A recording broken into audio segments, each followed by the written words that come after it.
หน้าแสนบุรพุนวันเราช่วงต่อไปเป็นช่วงจับรางวัลอีกที่2ไผ่สิบาทเด้อไล่สปอร์ผู้อยู่ในงานได้เพียงเด้อผู้ไหนอยู่ในงานถือว่าสละสิทธิ์เราเสียงปรบมือเลยต้อนรับพิธีกร2 ท่านเดี๋ยวเชิญท่านอาจารย์สันติสุขครับเชิญอาจารย์สันติสุขก่อนครับสบายดีคืนที่2เดี๋ยวไปย่องๆครับอีก4 ท่านเนี่ยบนท่านได้ผมก็ข่าวมาจากย่ำไรน้องมีแต่ข่าวดีๆก็บอกเด้อพี่น้องเด้อ4 ท่านไปย่องๆครับ4 ทางที่มาบอกให้ได้ไปย่องๆไปนะมาแม่ละแตนมาไว้มาไว้ต้องไปข่าวเด้อเขาถ่ายทายอยู่ถ่ายอยู่โอ้ยโอเคถ่ายอยู่ท่านที่เมื่อเนี่ยครับไปย่องๆนะท่านเนี่ยท่านศรีสวรรค์นะครับผมท่านศรีสวรรค์ท่านศรีสวรรค์ท่านศรีสวรรค์นะครับผมศรีสวรรค์อยู่บ่อยู่ไหนล่ะท่านศรีสวรรค์โอ้ยหอนจะเป็นพญาแบบเจ็บท้องนะเอาผู้ไม่เกินอีกท่านต่อไปท่านพรสวรรค์ล่ะนี่ท่านพรสวรรค์ท่านพรสวรรค์ท่านพรสวรรค์มารับไปย่องๆครับท่านต่อไปท่านแก้วอุดรศรีหาจักรท่านแก้วอุดรศรีหาจักรท่านสุดท้ายน้องท่านอุดรวันอินทศรอุดรวันอินทศรนะครับรับไปสักวันนะครับรับเพื่อเป็นเกียรติสักวันเดี๋ยวเขาจะคอยเปลี่ยนใบให้ใหม่นั่นแหละนะใส่ละอุไรวันอยู่ใส่ละโอ้ยยังบนท่านไหนบ้างแก้วอยู่ยังหยาดแก้วเข้าไปอยู่นะยังบนท่านอยากว่างอยู่แก้วก็ได้โอ้จะเป็นมักติดแก้วแห้งเนาะติดแก้วติดกล่องครับว่าอาจารย์เพิ่นมากกับแก้วอาจารย์มากครับรับ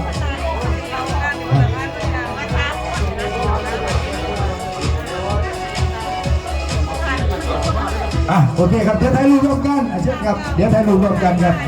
ให้อาจารย์สันติสุขคนยืนกลางช่วงนี้อาจารย์สันติสุขคนจะเริ่มนวดเลยเป็นออกพรรษาเลยดิเดี๋ยวช่วงพรรษามันครบใครออกพรรษามาออกจากห้างเลยตอนปกติมันไม่ได้กินห้องเพิ่นไปกินห้องง่ายๆเด้อช่วงนี้เพิ่นออกจากห้างเนี่ยโอเคครับขอบคุณท่านครับไปเข้าห้องน้ำเดี๋ยวเรียกว่าเดี๋ยวมาจับรางวัลกันเราจะรางวัลต่อมาบนนัดก่อนบ่โอเคมาบนนัดกันบัดนี้เดี๋ยวเชิญท่านรองครับพ่อท่านรองบัดใดได้เงินบัดนึงเชิญท่านรองเทศเวียนพ่อท่านห้องย่ำไหนมันได้เงินย่ำนั่นท่านรองก็เป็นจังไหนดอกคู่มือนี่จังเรื่องสิ่งลิงเป็นบ่สมบ่ซื่นว่าอยากได้เมียมันจัดมันหนาวเลยส่วนมันเดี๋ยวก็อย่างในวันนั้นขอจะได้เนี่ยเนาะอากาศหนาวเลยก็ได้เป็นกระบาลก็ได้มีใจนี่ครับอันนี้ไม่ต้องเลยครับยืนจะต้องฝันเลยให้ฉันถือกันเลยครับยัดอันมาเจออัน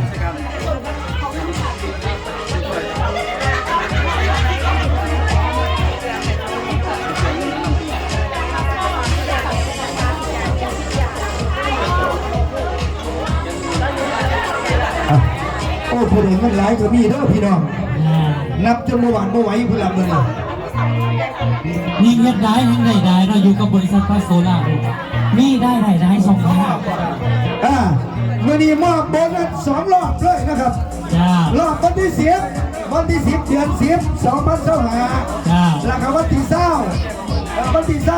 เดือน 10 2025ครับมอบ2 งวดเลยเดี๋ยวร่วมใส่เลยครับเพราะผู้ใดซื้อซ้ำกันก็ร่วมใส่กันรวดครับเอาฟังดีๆนะวันที่10 เดือน 10 2025ครับมอบโบนัสหลักวันที่20 เดือน 10 2025มอบโบนัสผู้ใดได้2 ห่วงอีกนะครับได้2 ห่วงได้2 อันเลยได้2 อันเลยท่านแรกครับที่จะได้5 คนเนี่ยเนาะโบนัสวันที่10 เดือน 11 ปี 2025นะครับเนี่ยท่านอุไรวันอินทศรท่านอุไรวันว่างจอบใช่วันโอ้ยเสียวโบนัสเดี๋ยวมันว่างจอบอยู่จำนวนนะจำนวนเงินเนี่ย454,000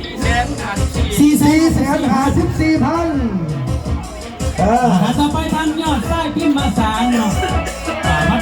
ดือน11ปี2025 ผ่านจำนวน เงิน เนาะ 292,000 กีบ อาหารก็กินฟรีเบียร์ก็ฟรีแถมได้เงินเมื่ออีกพักสโคเล่าบอกเดียวบางอื่นบ่มี ต่อไปเนาะทานบาสาโพธิดาเนาะ595,000 กีบ อาจารย์วาสนา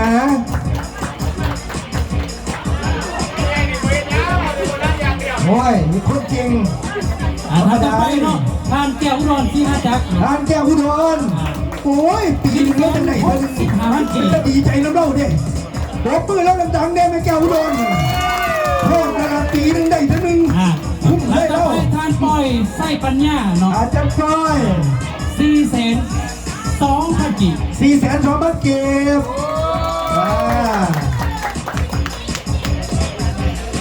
ยิ่งขายเก่งไปยิ่งได้โบนัสหลายนะครับมา ทานต่อไปเนาะทานนั่งคือวันเข็มมะม่วงสาม พวน บริมาบอก พวนบ่ได้มาเดี๋ยวจะค่อยมอบที่หลังครับเอาไว้สักกันเดี๋ยวจะค่อยมอบที่หลัง ทานต่อไปทานกี้ในแก้วประเสริฐ กี่ยังแก้วประเสริฐกับบ่มาครับสายของแม่บุญมีเพิ่นสายของเพชรแก้วประเสริฐ ทานต่อไปทานสายสมรสยบง ทางสายสมรชัยวงศ์ 13,000 กีบ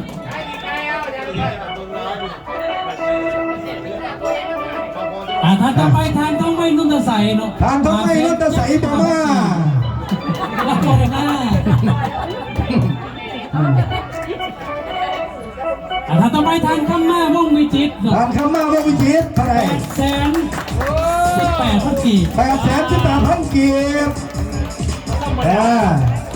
ทานต่อไปทานกุลมี่แก้วสว่างเนาะ ทางบุญมีแก้วสว่างเท่าไหร่ 360,000 กีบ 360,000 เก็บพอดีได้ค่าน้ำมันเมื่อเพราะว่าเมื่อเช้านี่จำท้องมาเติมน้ำมัน ทานต่อไปเนาะทานดัตตะวันสุริยาเนาะ รัฐวันสุริยา 313,000 กีบ 313,000 เก็บรับไปครับ ทานต่อไปทานกองแก้วอินทราศีเนาะ กองแก้ว 49,000 กีบ โอ้ยส่วนที่ออกมาได้เนาะหยาบจอกกันอยู่ว่า ทานต่อไปทานนบเนาะ57,000 กีบ นกบริมาบ่เดี๋ยวจะมอบไปครับเมื่อไหร่ทีมเขาก็ได้ ทานต่อไปทานพุทธดีมิงมงคุณ แมดามี่มาแม่อันนี้เป็นของแมดามี่เราหลายซื้อแห้งจนจำบ่ได้ว่าจะของซื้อหยังเบื่อ 402,000 กีบ มารับ400,000 กว่าครับทานต่อไปทานนี้จันแก้วมานี่เนาะ อันนี้จำแก้วมานี่ 332,000 กีบ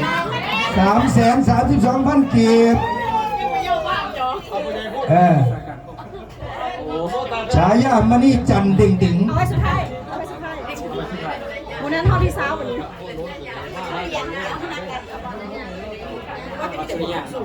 ทานต่อไปทานดัตตะวันสุริยาเนาะ ดาวันสุริยา อัน อี นี้ ก เป็ คน รับ โบนัสวันที่20เดือน11 ของวันที่20นะครับอันนี้รับบนอันของวันที่20เด้อ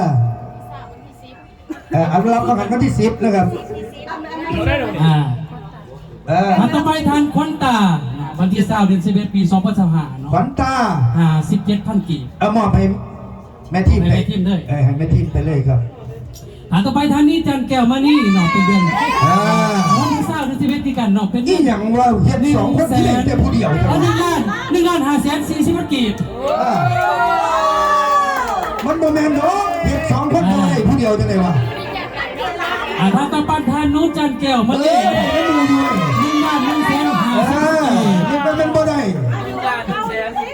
1,400,000บ่ จ้าแม่นแล้ว โอ้บ่ได้ธรรมดาเด้อ2คนนี่เด้ ทานต่อไป อ ทานวาสนาโพธิดา240,000 กีบ นี่จันกับหนูจันแล้วบ่ได้ขายธรรมดาเด้ข้างทางบ่ได้เห็น ทาน คน ต่อ อย่าง ไป นั้น ทาน ขาย ยอ อยู่ ด ล่ะ พิมมาสารทานยอดพิมมาสาร2 2,017,000 กีบ รับปา เปิดบนนั้นว่าได้เงินเพียด้วยบ่เนาะ ไม่แหละตามเลยเอาแรงมาชุบ ทานต่อไปนะทานผู้ได้วันอินทสอน โอ้แล้วอุปสรรค 69,000 อัน กี นี้ บ บ่ต้องเฮ็ดหยังกับนางซอยผัวเฮ็ดพระแล้วก็ได้ ทาน เงิ ต่อน ไปทานเจ้าอุดรศรีหาจักรเนาะ1,508,000 กีบ ยิงแล้วยิงแล้ว โอ้ได้2 อันเลยบ่เป็นจัง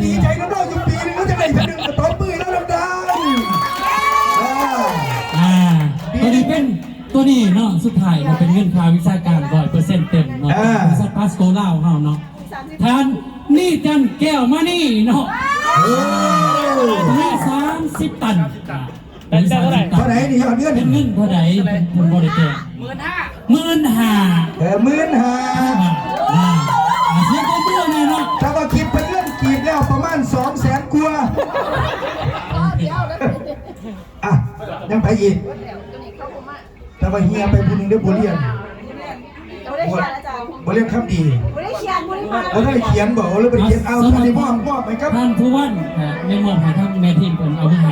ของกี่ใหญ่มอบไปครับเป็น นี่ ที่ ไง จะได้ กับแม่ทีม ให้แม่ที่มารับครับกี่ใหญ่แก้วประเสริฐให้แม่ที่มารับไป มาได้ไหมเนี่ยเดี๋ยว ต่อไป จะ จะ รางวัล10 รางวัลครับ เป็นการมอบรางวัลอีกเนาะ เดี๋ยวมาถ่ายรูปร่วมกัน รางวัลได้วันนี้เนาะผู้ใดที่มอบรางวัลได้ห้องครับรางวัลอย่าฝาก